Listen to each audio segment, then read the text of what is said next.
Digital హైవేగా రూపుదిద్దుకుంటున్న Hyderabad to Bengaluru హైవేలో అటు Microsoft data centre కి, ఇటు పోల్పల్లి సెట్స్, అటు ఇంటర్నేషనల్ ఎయిర్పోర్ట్ కి, ఇటు రీజనల్ రింగ్ రోడ్ కి చేరువలో ఉన్న బాలానగర్ హైటెక్ పార్క్ లో ఇన్వెస్ట్ చేయండి. భవిష్యత్తు బంగారుమయం చేసుకోండి. Contact number 8500155255.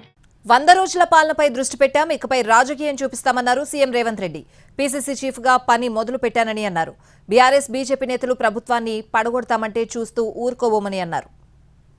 మొదలుపెట్టిన 100 రోజుల పరిపాలన మీదనే పెట్టిన ఈరోజు ఎన్నికల నగారం మోగింది కాబట్టి ఇంకా ఎన్నికల రూపం చూపిస్తా. రాజకీయ పార్టీ అధ్యక్షుడిగా ఈ రోజు నుంచి రాజకీయ పార్టీ అధ్యక్షుడిగా పని మొదలు పెడతా కదా.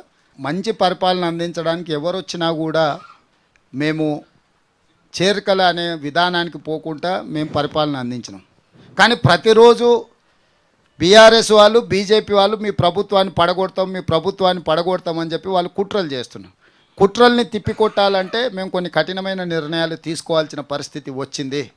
ఈ 100 రోజుల్లో ఎక్కడైనా ఏదైనా ఫిరాయింపులు కానీ లేకపోతే రాజకీయంగా వేరే రకమైన ప్రయత్నం మేము ఎక్కడైనా చేసినామా? ఈరోజు వాళ్ళిద్దరూ ఒకే లైన్లో మాట్లాడుతున్నారు ఈ ప్రభుత్వాన్ని పడగొడతామని. అంటే వాళ్ళు పడగొడితే చూసుకుంటూ కూర్చుంటామా? 200 యూనిట్లు ఉచిత కరెంటు జీరో బిల్లు విధానాన్ని ఈరోజు అమలు చేసినాం. ఇది అమలు చేస్తుంటే ఆయన గారి ఆనవాళ్ళు అన్ని దగ్గరలో ఉన్నాయి. ఎక్కడెక్కడ విష పురుగులను గంజాయి మొక్కల్ని నాటిండో అవి ఇంకా వాటి వాసనలు వెదజల్లుతూనే ఉన్నాయి. తెలంగాణ ఎలక్ట్రిసిటీ రెగ్యులేటరీ కమిషన్ నిన్న మాకు నోటీస్ ఇచ్చింది.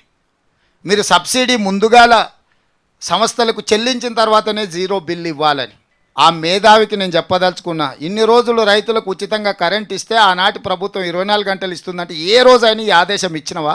1000 కోట్లకు పోయింది వాళ్ళ అవినీతి. దానికి సంబంధించి జ్యుడిషియల్ ఎంక్వైరీస్ ఆర్డర్ చేసినాం, విజిలెన్స్ అండ్ ఎన్ఫోర్స్మెంట్ ఆర్డర్ చేసినాం, ఏసీబీ ఆర్డర్ చేసినాం. ఆ విచారణ సంస్థలు విచారణ చేసి పూర్తి నివేదికలు ఇచ్చినప్పుడే అది ఎన్ని వేల కోట్లకు చేరింది అనేది ప్రకటిస్తాము. విజిలెన్స్ అండ్ ఎన్ఫోర్స్మెంట్ ఏ వాటి మీద ఇచ్చినామో మీరు చూసినారు. ఏదైనా రాజ్యాంగబద్ధంగా క్రమ పద్ధతిలో మాత్రమే విచారణ జరుగుతుంది.